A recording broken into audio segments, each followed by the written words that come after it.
before me the Asus Republic of Gamers Zephyrus G14 and the Lenovo Legion Slim 5 14-inch model. My new favorite best bang for buck compact 14-inch laptop that packs a punch at an amazing price point. Now this laptop, the Zephyrus G14, was my favorite laptop for probably the past 3 years in the bang for buck compact laptop category. However, this year it just lagged behind in the performance that I was hoping for and the price point I thought it should come at. And that's where the Slim 5 stepped in and saved the day for everybody looking for a compact laptop at a great price point. It's just it's not too good to be true, because it is true. So let's get into this head-to-head review between the G14 and the Slim 514. Now, first and foremost, let's check out the build quality. The thin and lightness of the Slim 5 compared to the G14 is almost exactly the same. Now, they both have a nice, light, thin form factor. However, I do like the classiness of the Slim 5 over more the gamer vibes of the Zephyrus G14. So that's one area that I think like this just looks more professional. So as a video editor, content creator, this just isn't going to get so many gamer vibe looks as the G14. Although it has its own styling in itself, I overall like the Legion better. Now looking at the build quality of these two laptops, you're again going to have a more simplified build. We're going to have a very even edge around the entirety of this Slim 5, whereas we're going to have the hinge that connects along the bottom of the chassis here on the G14. We're going to have kind of this grate that's on the back panel as well as the grate along the bottom. It's just a little bit more look at me and a little less professional discreetness. Now, I will say that I do like how the G14 side panel fits into the bottom cover, a little bit more smooth transition, better than the Slim 5. You got this kind of catchy edge here, which was an intentional design from Lenovo. However, I kind of hope they don't continue it into the future because I prefer their ThinkPad assembly. It's very smooth. It doesn't have any catchy edge. And so I hope they go for more of that in the future. But of course, you know, they try different things and they can't get all the wins. So I'll just let them slide on that one, okay? Now let's go ahead and look at the ports. And you might have an advantage on the G14 or the Slim 5 depending on your preferences. Now looking at the ports on the left side panel, we have USB Type-C, HDMI, power adapter, and a headphone jack from the G14. And then we have two USB Type-Cs. Now on the back panel, we have nothing from the G14. We have a few more on the Slim 5. We have the power adapter, two USB Type-A, and HDMI. Now on the other side panel, this is where things get interesting depending on your preferences. For the G14, we have a micro SD card reader, which is great for expanding your storage. So if you want to add storage to your laptop without actually having to open the bottom cover and swap out SSDs, that's a great feature. However, if you're somebody who likes to import footage on the regular, the SD card reader is going to be pretty advantageous to you because it's a full-size SD card reader. Most people shooting on mirrorless cameras have SD cards, and it just makes it easier to import your footage. To make it simple, two USB Type-A's, USB-C, micro SD card reader, headphone jack, manual cutoff switch for the webcam. So it really just depends on your preferences, which ports you want. Now, going ahead and taking a look at the interior of the laptop, they both open and close pretty easily with one hand. So go ahead, you have the ergo lift happening here from the G14, supposed to kind of help the laptop cool a little better with that Ryzen 9 processor. And then the panels you can see are the same size. It's just a little bit lower on the G14. So if I go ahead and move it up, you can see same size 14-inch panel. I truly don't have a preference on the panel in regards to the visual aspect. Now, I will say I am a bit more of a matte finish guru. So that's one area where I like the G14 slightly better because there's a matte finish opposed to the glossy finish. I just don't like how like the glossy finish really reflects like whatever's above you. You can see there's my light. And it just like, it's really overly reflective. Whereas here's the G14, you can see the light here and it just kind of like washes out on the side. So it just depends on your preference, glossy or, you know, matte finish. Now going ahead and looking at the actual specs of these two screens, you can see those results coming up on the screen. You're gonna have a little bit more brightness out of the G14. However, you're gonna have a little bit more color accuracy out of the Lenovo Legion Slim. So it depends on really what you're going for. Delta E and the RGBs are gonna be better on the Slim. However, you're gonna have a bit more brightness on the G14. So it's all preference.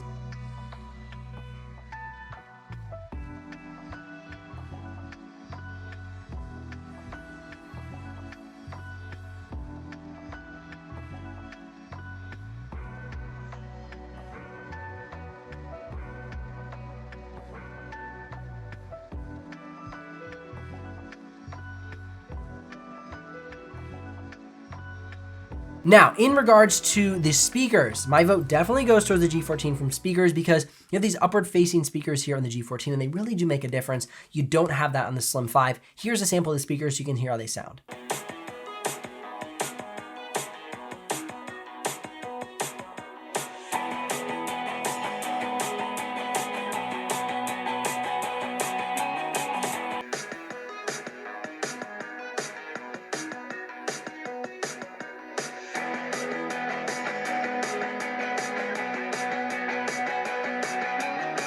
Now the keyboards.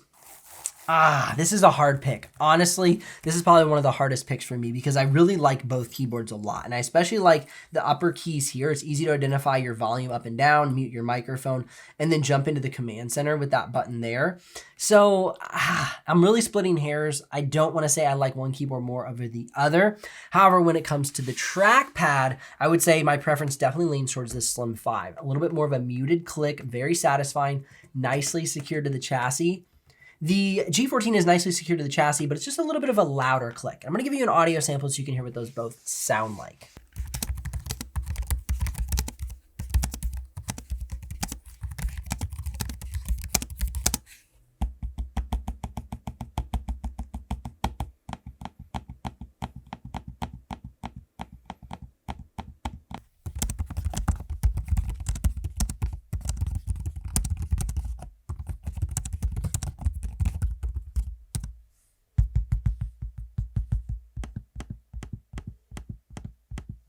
Now, moving on to the battery life. So far, in some ways, it seems like I still love the G14, but when we get into the performance, you're gonna see the tables turn.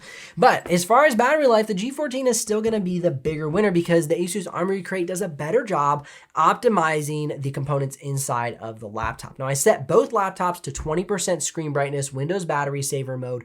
The screens are at 60 Hertz refresh rate on the panel, and they have the iGPU mode only set. So there's no dedicated GPU running during these battery life tests. And you can see the G14 gets better battery life by quite a few hours. Now, this is a lot of finessing and fine tuning to get these battery life results. So I've heard of a few people reaching the results that I have before, but these are definitely the highest battery life results possible for these laptops. And I set my tests up exclusively to get these great results. So if you're within this range, you're still doing good, but I mean, it's kind of my job to test computers. So that's how I get these results. Let me know how your results go. Okay, now, if you're curious about the exact pricing and availability of each of these laptops, you can head down in the description below and click those links. If you do make a purchase, I'll get a small commission, but at no extra cost to you. But of course, that's what keeps this channel alive and the helpful content coming your way. I know there's a lot of great sales coming this holiday season, so definitely keep an eye on those links for those sales. Now it's time to get into the battle royale from a performance standpoint, okay? Now we've seen that the upgrade path is going to be a winner for the G14. The G14 has the Ryzen 9 7940HS, 16 gigs of RAM, and the RTX 4060. The Slim 5 has the Ryzen 7 7840HS, RTX 4060, and 16 gigs of RAM. However, that RAM is soldered to the motherboard. Now, jumping into the single core and multi-core benchmarks from a simulated standpoint, Geekbench, Cinebench R23, it's kind of like splitting hairs. Some pop up, some pop down.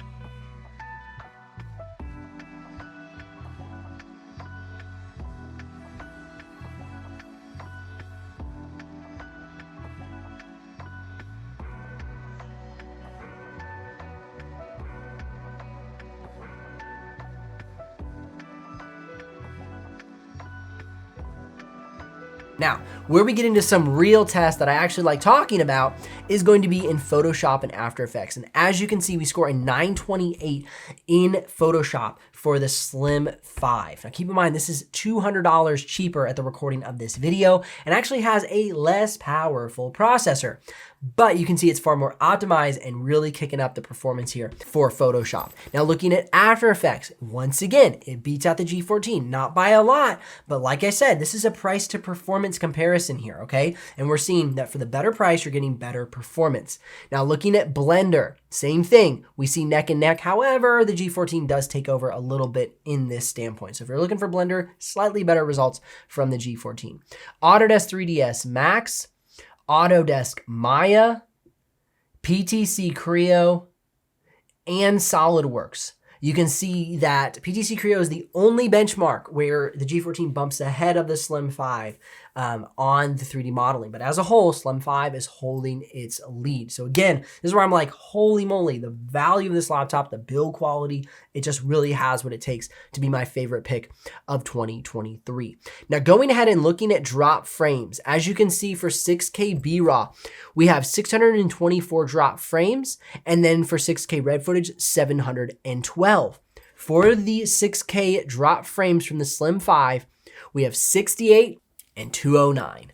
Better performance from the laptop. Super exciting to see these performance results. Now, this is where things for me get even more exciting. Let's talk about the export times. For a 4K export time, we take a 9-minute clip, put it into Premiere Pro, and export out at full quality settings. 2 minutes and 36 seconds for the Slim 5, 3 minutes and 9 seconds for the Zephyrus G14. As we move on to 6K, 17 minutes and 21 second export time. That's a 9-minute 6K clip.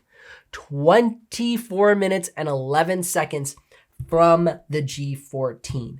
Not only is that slower than the Slim 5, but last year's G14 with the RX 6700S and the Ryzen 9 6900HS got a 13-minute and 52-second export time. So not only did the Slim 5 beat it, but its last year's counterpart beat it. So that's where I'm like, what happened? Like, why didn't we, move up in performance? And that's where I'm super happy Lenovo stepped in with the 14 to give us something that's compact, has great performance, and at a great price point. Links in the description below if you're ready to make a purchase. Yes, this one's great too, but man, bang for buck is awesome on this. Or click or tap the screen here to help with your buying decision. I'll see you in the next one.